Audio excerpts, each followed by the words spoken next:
श्री राम जय राम जय जय राम। श्री राम जय राम जय जय राम।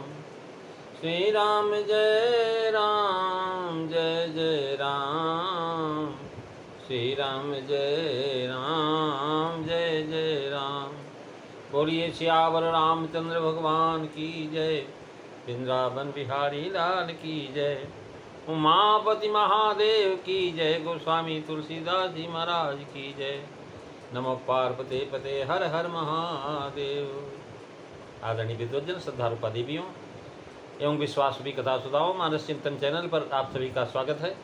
पिछली चर्चा में आप भगवान शिव की सामर्थ्य के ऊपर चर्चा कर रहे थे।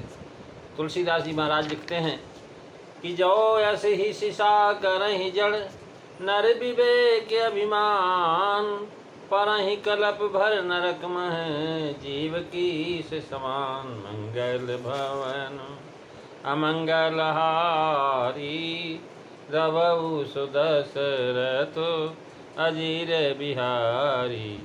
श्री राम जय राम जय जय राम।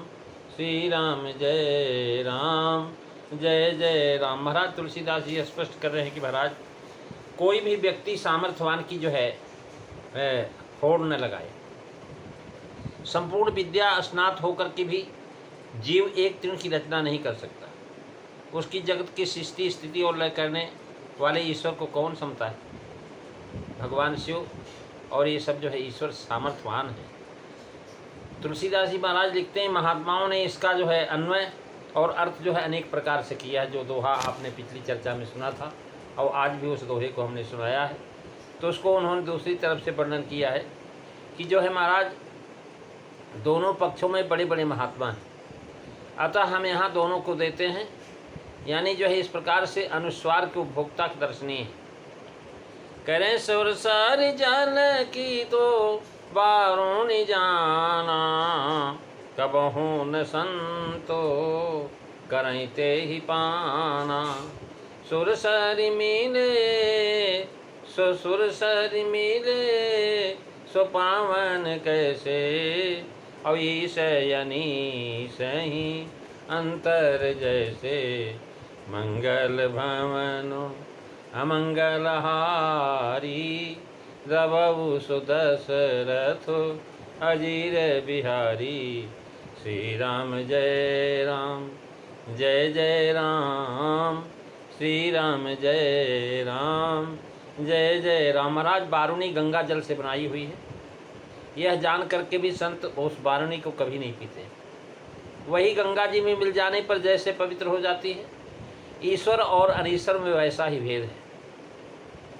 गंगा जी का किया हुआ जल अर्थात गंगा जी का जल क्षारण जल जो है महाराज अपावन मदिरा तुल्य जान करके संत उसे कभी नहीं पीते। जैसे जो जल गंगा जी से मिला हुआ है वो सुपाच्य हो जाता है, वैसे ही देश महाराज ईश्वर जो है शिव जी और अनीश्वर जीव में अंतर है। महाराज कहते हैं कि जो है इस प्रकार से सुरसर मिले सो पावन कैसे। महाराज जो जल गंगा जी से मिला हुआ और सुरसरी की जल गंगा जी का किया हुआ जल छानन है। महाराज गंगा जल हम घर में लेके आए, एक कैन में रख दिए, कुछ दिन पड़ा रहा, कुछ दिन के बाद उसके अंदर जो महाराज जो है कोई गंदी चीज़ पड़ गई तो अशुद्ध हो जाए। लेकिन अगर वही कैन ले जाके हम जो है गंगा जी में डाल देंगे तो फिर वो गंगा जल बन जाएगा। ऐसे ही महाराज बता रहे हैं कि यहाँ गंगा जी ब्रह्म है, छानन ब्रह्म से पृथक हुआ जीव और धारा से मिला हुआ जल ये शिव जी। ब्रह्म से पृथक होने वाला जीव अपावन हो जाता है। जैसे गंगा जी ने जिस जल को छोड़ दिया अर्थात जो धारा से अलग हो गया है वह शास्त्र प्रमाण से पावन है। गंगाया कहते हैं, गंगाया निश्चितम तोयम पुनर्गंगा न गच्छति, तत्तोयम मदिरातुल्यम पीत्वा चंद्रायणम चरेत। महाराज यहाँ बता रहे हैं, तुलसी राम ही परिहरे निपट हानि सुनवो, सुरसरी उर्जगत सोई सलिल सुरा सरि संजोग। महाराज बता रहे हैं शिव जी परमात्मा से मिले हुए हैं, अत्यंत पावन। जैसे धारा से मिला हुआ जल। और छाड़ने से सुरसरी कित कैसे माना गया? क्योंकि छाड़न जल भी तो मनुष्यकित है और न केवल मेघकित है। महाराज गंगा जी को हम ले आए छाड़ा हुआ। और जो ये कहीं जैसे जो है गंगा मिला हुआ जल पावन है, वैसे छानन पुनः गंगा जी के मिलने पर पावन हो जाता है। तो उत्तर यह है कि यहाँ छोड़ करके पुनः मिलने की व्यवस्था कोई प्रयोजन नहीं है। वर्तमान में जो दशा दो धारा से छूटे हुए और धारा से मिले हुए जलों की है, उसी से यहाँ मनुष्य और शिव जी की उपमा दी गई है। यानी क्योंकि शिव जी परमात्मा से प्रथम से मिले हुए हैं और छूट कर नहीं मिले, और भविष्य में दोनों जलों की दशा भी होती रहे तो होती रहे, उससे यहाँ प्रयोजन नहीं है। गंगा जल से जब मदिरा बनी हुई है तो वह मदिरा है, वो गंगा जल नहीं है। प्रत्यक्ष ही बारुणी है, तब जाना क्रिया का प्रयोजन नहीं महाराज। और जो है वही बारुणी वास्तविक मदिरा का तात्पर्य नहीं, किंतु छानन जल है, मदिरा के तुल्य माना। यानी जो जल कित जो हुआ है, ये इस प्रकार से बताया है कि ये जो है महाराज, कोई मनुष्य थोड़ा सा गंगा जल भर ले आया और उसमें किसी वृक्ष का फल, किसी का छिलका और मिठाई जैसे महुआ गुड़ आदि मिला करके मदिरा बनावे, तो कोई भी आदमी उसे पान नहीं करते। भाव है कि गंगा जल यद्यप उसी गंगा का अंश है और पावन है, पर महुआ गुड़ आदि के संबंध से अपावन हो जाता है। उसे सदाचारी लोग जो नहीं पीते। उस अल्प जल में उस अपावन रूपी दोष को पचाने की शक्ति नहीं है। यदि वही फल, छिलका, मिठाई हजारों मन में भी गंगा जी में डाल दिया है तो गंगा जी अपवित्र नहीं होती, वह सब पावन हो जाता है। भाव यह है कि गंगा जी में महाराज धारा में जल कितने भी अपावन वस्तु पर जाने पर भी वो गंगा जल पावन नहीं होता, किंतु पावन ही माना जाता है, क्योंकि उसमें इन पावन वस्तुओं को, दोषों को पचाने की शक्ति। वैसे जीव अल्पज्ञ है, वह अनादिकाल से महाराज कर्मों और माया के बस में पड़ा हुआ है। इससे वह महाराज काम, क्रोध, लोभ आदि अनेक विकारों को धारण किए हुए। भाव यह कि जीव यद्यपि ईश्वर का अंश है, फिर भी माया बस होने से वह दूषित हो गया है। ईश्वर से पृथक हो जाने के कारण उसमें दोषों को पचाने की शक्ति नहीं। अतएव उन जीवों की संगति संतजन नहीं करते, उनका वचन नहीं पान करते। प्रत्यक्ष देखिए कि महाराज जो है हमारे शरीर के अंदर जो मल मूत्राद जो कुछ भी गंगा जी में पड़ता है वह सब पावन हो जाता है। वैसे ईश अनेक विकार धारण करे तो वह भी विकार निर्विकार हो जाता है। ईशो संत जन भजते हैं, वैसे शिव जी जानो।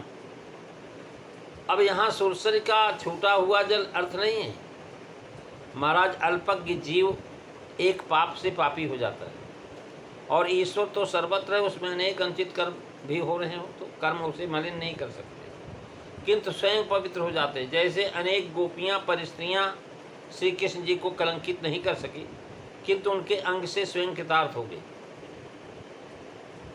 ऐसे ही जो बता रहे हैं कि महाराज जो है इसलिए गंगा जल न समझ करके संत लोग नहीं पीते, जानते कि मदिरा बनी हुई चाहे गंगा जल से ही क्यों न बनी हुई, लेकिन मदिरा है, अल्प भाग में कदापि नहीं रह जा सकती।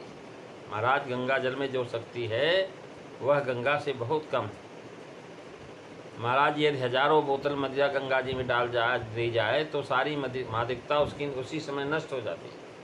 गंगा जी का प्रभाव देख पड़ेगा कि वह मध्य भी उनके प्रभाव से गंगा जल तुल्य हो गया। यही अवस्था जीव और मलिन पानी की भी है। अब इसलिए कह रहे हैं ईश अनीश अंतर जैसे। महाराज मिले मधुकन से सुरा, नीर गंग पर धार, गुड़ आदिक से गंग अस ईश अनीश विचार। भाव है कि जीव यद्यपि ईश्वरांश है तो भी कामाद विकारों से मिलित होकर के अशुद्ध हो गया। वह ईश्वर की बराबरी करे तो कैसे कर सकता है। अब प्राय है कि जो अवगुण जीव को रसातल भेजता है वही अवगुण पंच ब्रह्म और सूर्याद में उनमें पड़ने से शोभा देता है। भाव यह है कि जो मद का सरजाम घटत गंगा जल में पड़ने से उसको बिगाड़ने का सामर्थ्य रखता है, वही सरंजाम महाराज धारस जल के बिगड़ने पर समर्थ नहीं। जैसे गंगा को मध्य में परिणत करने का सामर्थ्य किसी में नहीं महाराज, वैसे ईश्वर दोषी हो ही नहीं सकता। महाराज इस प्रकार से बता रहे हैं कि ईश्वर और जीव में यही अंतर है, तो इसलिए भगवान शिव की होड़ कोई न करे। और ब्रह्म व्यापक होने से जीव उसमें कभी अलग हो तो है ही नहीं। गोस्वामी जी ने कहा है कि ब्रह्म जीव सम सहस्र घाती। तो महाराज लेकिन क्या है को महाराज जीव जो है तय निज कर्म जाल ते घेरो, श्री हरि संग तजो नहीं तेरो। यानी जो है जीव तो माया में फंस करके भगवान का साथ छोड़ दिया, लेकिन भगवान जो है जीव का साथ कभी नहीं छोड़ते। अपवित्र कभी होता ही नहीं। महाराज परमात्मा है, हमारे अंदर है, लेकिन हमारी अपवित्रता से उससे कुछ लेना नहीं है। ये कोई नियम नहीं है कि जो दुनिया में देखा जाता वही उपमा में दिया जाए। यह तो एक कभी कल्पना है। ब्रह्म जीव बीच माया जैसे ईश्वर और जीव के बीच माया है। माया जो ईश्वर से मिलने नहीं देती, जीव वहाँ पहुँच नहीं पाता, माया जाने नहीं देती। अब ईश्वर तो भगवान हैं महाराज, उनको देखने के लिए माया हटानी पड़ेगी, और जब तक माया हटी नहीं तब तक बात नहीं बनेगी। अगली चौपाइयों में बताते हैं कि महाराज शिव जी स्वाभाविक आपसे आप ही समर्थ हैं और भगवान खड़ेश्वर संपन्न हैं। इस विवाह से सब प्रकार का कल्याण है, पर महादेव की आराधना कठिन, फिर भी क्लेश उठाने से वे शीघ्र प्रसन्न हो जाते हैं। कहने लगे, हे राजा हिमांचल, तुम्हारी कन्या तपस्या करे तो त्रिपुर के नाश करने वाले शिव जी भाभी को मिटा सकते हैं। प्रेमी सज्जनों, आज बस इतना ही, अगली चर्चा आप अगले दिन सुनेंगे। बोलिए सियावर रामचंद्र भगवान की जय। श्री राम जय राम, जय जय राम। श्री राम जय राम, जय जय राम। बोलिए सियावर रामचंद्र भगवान की।